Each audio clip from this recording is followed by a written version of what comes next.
እሺ ምንድነው ያልከኝ ጥያቄውን እስቲ እናንሳው ስለቃል ቃል የሚለው ማለት ነው እዚህ በመጀመሪያ ቃል ነበረ ቃልም ከእግዚአብሔር ጋር ነበር ይላል ቃልም እግዚአብሔር ነበር የሚለው ሐሳብ ማለት ነው አሁን ቃል የሚለው ምንድነው ያልከኝ ቃል የሚለው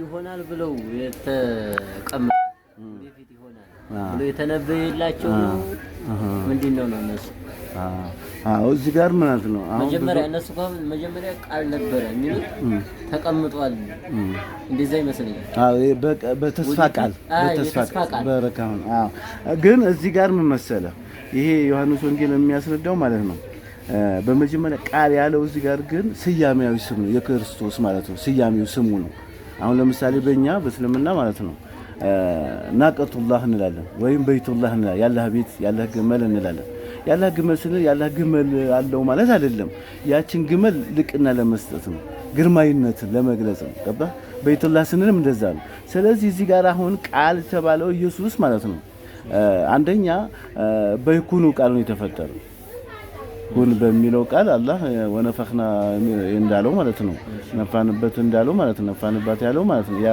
ማለት ምንድነው እሱ ክርስቶስ የተፈጠረው በቃል ሁሉ فاذا رب الله شيئا يقول له كن فيكون ነው ሁን ሲለው ሆኗል በማርያም ማህፀን ክርስቶስ እንዲሆን አድርጎታል ለዚህ ደግሞ ምሳሌ የሚሆናቸው እዛ እንትና ላይ ኦሪት ዘፍጥረት ላይ ምን ይላል መሰለ እግዚአብሔርም ብርሃን ሁን አለ ብርሃንም ሆነ ይላል ገባህ እግዚአብሔርም ግን ስሙን ጠርቶ ነው እግዚአብሔርም አለ ብርሃን ሁን አለ ብርሃንም ሆነ ገባህ ማን የሆነ ኢየሱስ ብርሃን እንዲሆን አለ እዚህ ጋርም ደግሞ ክርስቶስ እንዲሆን ያደረገው ክርስቶስ የሚሆን ጠርቶ አለ ክርስቶስ ሁን ሲለው ክርስቶስ ሆነ በቃል ስለዚህ እዚህ ጋር አሁን ይሄ በመጀመሪያ ቃል ነበር ሲል ዮሐንስ ማለት ነው ኢየሱስን ለመጥቀስ ነው ገባህ አይደለ ክርስቶስ ኢየሱስን ለመጥቀስ አንድ ያሳብ ነው ሁለት ደግሞ በሌላ አመለካከት ደግሞ ቃል የሚለውን እንስቲ በዚሁ በዮሐንስ ወንጌል እዚሁ 10 ላይ ማለት ነው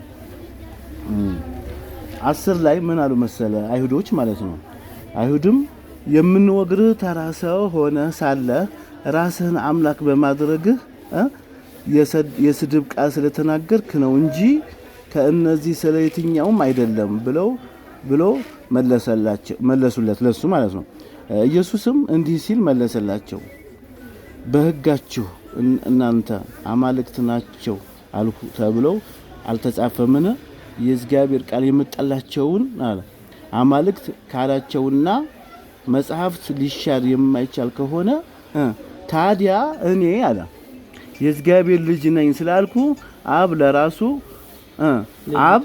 ለራሱ ለይቶ የቀደሰውና ወደ ዓለም የላከውን ተሳድበሃል ብላችሁ ለምን ትወነጅሉኛላችሁ ይላል ገባህ እዚህ ጋር አሁን ምን ሐሳብ ማምጣ መሰለ እዚህ ጋር ወደ እግዚአብሔር የመጣላቸው እዚህ ጋር ነው ምንድነው ያለው የእግዚአብሔር ቃል የሚመጣላቸው ሰዎች ምንድናቸው አለ አማልክት ናቸው አምላክ አለ አምላክ ስንል ግን እዚህ ምን ለማለት መሰለ አምላክ ስል የፍጥረት አምላክ ሳይሆን የገዥነት የስልጣንነት ነው ለምን ይህንን ቃል የአላህን ቃል ወይም የእግዚአብሔርን ቃል የማስተዳደር ያላቸው አቅም የክብር እንትን መገለጫ ነው ለምን ቃል አቀባይ ማለት ነው መልእክተኛ ማለት ነው በአጠቃላይ መልእክተኛ ማለት ነው አሁን ከረሱል ከአዳም ጀምሮ እስከ ነብያችን ሰለላሁ ዐለይሂ ወሰለም ድረስ የሚመጣላቸው ወህይ ሰዎች ምን ይባሉ ቃል አቀባይ ይባላል የአላህ መልእክተኛ ይባላል ገባህ አሁን በተዘዋዋሪ ምን ማለት መሰለ አምላክ መልእክተኛ ነው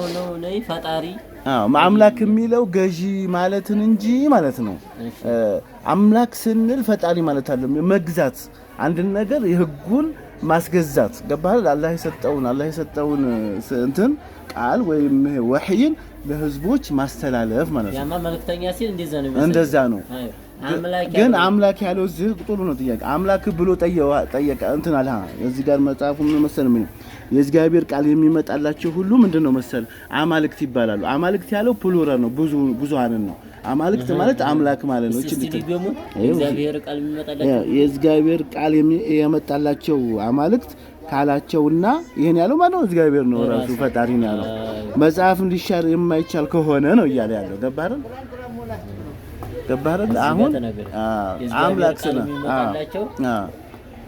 ምን ይባላሉ? አምላክ ይባላል። አብዛኛው ብዙሃን ከሆነ አማልክት ይባላል። ለአንድ ከሆነ አምላክ ይባላል። እዚህም እኮ እዚህ ላይ አይሁድ ምንድነው ያለው እዚህ ጋር ነው አላየው። አይሁድም ሊወግሩት እንደገና ድንጋይ ካነሱ ኢየሱስ ግን ከአብ የሆነ ብዙ ታላላቅ ታምራትን አሳያችኋለሁ አለ እኮ ራሱ ይሽፉ ከአብ ነው እኮ ከእግዚአብሔር ማለት ታዲያ ከእነዚህ አለ ስለ የትኛው ትወነጅሉኛላችሁ አላቸው ኢየሱስ ማለት ነው የሚመጣለትን እንትን ታምራቱን አሳይቶ ማለት ከዛ ምን አሉት እነሱ ደግሞ አይሁድም የምንወግርህ አለ ተራሰው ሆነ ሳለ አለ ራስህን አምላክ በማድረግ አለ አምላክ ማድረግ ማለት እዚህ ጋር ምን ማለት ነው? ገዢነት አለቃነን ከኛ በላይ ነን ብለህ በማሰብህ ነው። ተራሰው ነህ ግን አንተ አምላክ ነህ ስላለከ ነው። ገዢን እኛ እንገዛለን የምንወግርህ እኛ አምላክ አደረግህ ራስህ እንደ ፍራውን ስላመጽክ ነው። አዎ እንትን አምላክ ነን እኛን እንቆጣጠር አይሁዶችን እንቆጣጠር ብለህ መነሳትህ ነው እንጂ ተራሰው ነህ እኮ አንተ አለው። ግን አምላክ ያደረገው ማን ነው? ከታች እንደነገረን ፈጣሪ ነው እግዚአብሔር ራሱ። ለምንድን ነው አምላክ ያደረገው? ህዝብን ከጨለማ ወደ ብርሃን እንዲያነጻ ሰብሎ ገባህ? ይሄን ይመስላል አሁን ይሄ ማለት ነው። እዚህ ጋር ዮሐንስ ወንጌል ይሄ ቃል ያለው በመጀመሪያ ቃል ነበር ያለው ይሄን ነው ኢየሱስን ነው። እና ቃል ያለው ደግሞ ኢየሱስ ነው ብለናል አይደል? እዛ ቃልም ኢየሱስም ማለት ነው ከአምላክ ጋር ነበር ነው የምንለው። እዚህ ጋር እግዚአብሔር የሚለውን ቃል አናነሳም። ለምን ቢባል እግዚአብሔር ያለው የግዕዝ ቋንቋ የኢትዮጵያ ትርጉም ግን ቀጥተኛው ትርጉም ለምን ትክክለኛ ራሱ ሙሉ አይጠራም። አይጠራም። የብሔር ብትሄዱ እግዚአብሔር የሚል አንድ ነው። ትክክል። የአማርኛ መገለጫ ስም ነው። ትክክል። ግን እዚህ ጋር ምንድነው በፈረንጁ አምላክ የሚለው ነው የሚሰየመው። ገባ? አምላክ የሚለው ነው። ስለዚህ እዚህ ጋር አሁን ይሄ ግሪኩን ስናይ ማለት ነው ቃልም ከአምላክ ጋር ነበር የሚለው ሆቲዮስ ይለዋል። ሆቲዮስ ማለት ታላቁ አምላክ ማለት ነው። ገባህ? ሆቲዮስ ማለት የፈጣሪ እኛን የፈጠረ መሬት ሰማይ የፈጠረ አምላክ ለማለት ነው። ቃልም ኢየሱስም ከአምላክ ጋር ነበር ይያለህ ነው። ገባህ? ከዛ በኋላ ምን አለ ማለት ነው?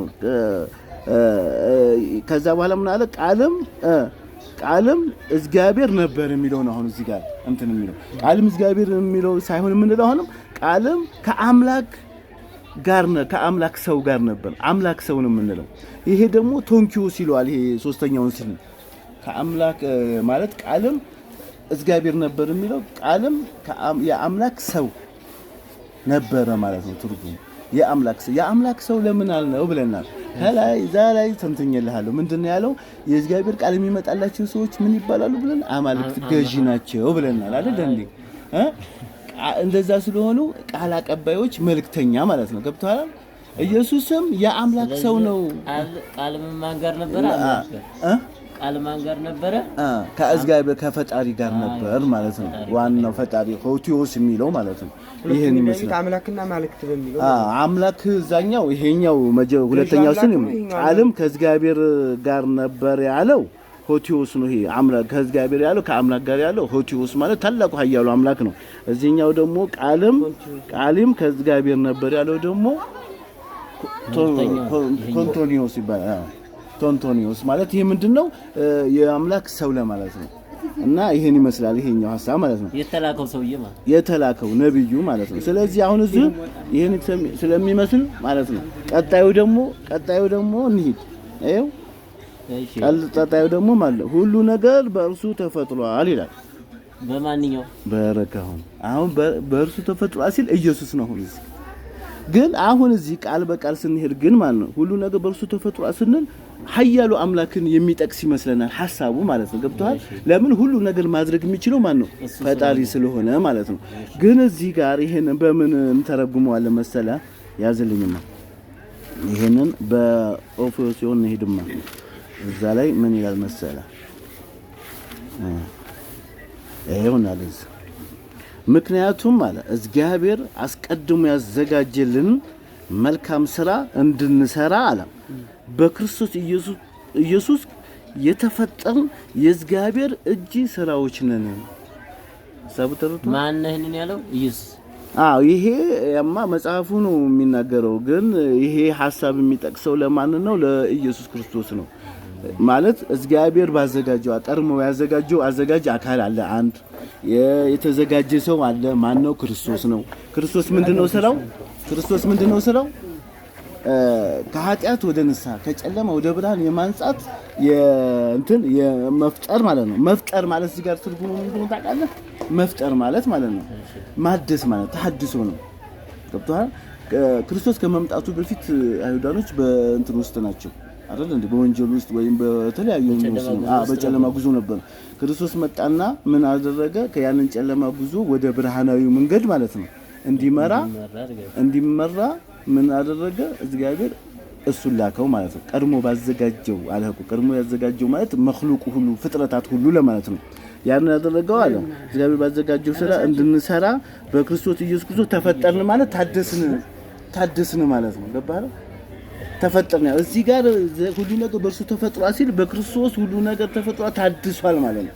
እቺን ያዝልኝ ኢየሱስ ፈጥሯል አይደል? ፈጥሯል ማለት አይደለም ሰውን ፈጠረ ወይም የሆነ ነገር እንስሳትን ፈጠረ ለማለት ሳይሆን ተሐድሶነት ነው። ያንን የጠፋውን የተበላሸውን መንገድ ማረከም አይል ያደርግ ወይ ብርሃን ማራቸው መጣ ነው ያስተምራቸው። እዚህ ጋር ደግሞ ጥያቄ አሁን ተፈጠረ ሲል እኮ እንዴ ቃል በቃል ከሄድን እኮ ፍጥረት ነው ልትል ትችላለህ አይደል? ግን እንዳልሆነ ደግሞ በሌላ ምሳሌዎች በሌላ ጥቅሶች ልግለጽልህ ማለት ነው። ለምሳሌ ተራሮች ሳይፈጠሩ ይላል። አሁን ሹፍ መጽሐፍ ቅዱስ ነው የሚለው ተራሮች ሳይፈጠሩ በፊት ካለ አሁን ተራሮች ሳይወለዱ ይላል። እሺ ይቅርታ ማለት ተራሮች ሳይወለዱ ነው ቀጥተኛው ትርጉም ማለት ነው። ግን ሳይወለዱ ማለት ምንድነው? ሳይፈጠሩ ማለት ነው። አየው መወለድ ማለት ምንድነው? መፈጠር ማለት ነው። አንድ ይሄን ትይዛለህ። ሁለተኛ ጥቅስ ምን ይላል መሰለህ? እኔ ዛሬ አንተን ወልጄሃለሁ አለ ክርስቶስ። ዛሬ አንተን ወልጄሃለሁ አለ። ሹፍ ወልጄሃለሁ ሲል ፈጥሬሃለሁ ማለት እንጂ ከአብራክ መውጣት ማለት አይደለም ማለት ነው። ገባህ አይደለ? እሺ ስለዚህ ያ በሌላ ነው መፈጠር ማለት ያ ሲሆን እንደገና ደግሞ መፈጠር ደግሞ ራሱ ደግሞ ተሐድሶነት አለው በሌላ ትርጉም ደግሞ ማለት ነው። ለምን ቅድም ምን እንዳለን ሁሉ ነገር በእርሱ ተፈጥሯል ስላለን ማለት ነው። ተፈጥሯል ያለው ደግሞ እዚህ ጋር በምን ተረጎመልን? አስቀድሞ ባዘጋጀው አዲስ ነገር አመጣ ማለት ሳይሆን ያንን ፊት የነበረውን ጨለማ ጉዞ ወደ ብርሃን ነው እንዲያረግ አደረገው ነው የሚለው። እንግዲህ ይሄን ይመስላል። እንግዲህ አላህ ተቀባይ ያለ ያርገን።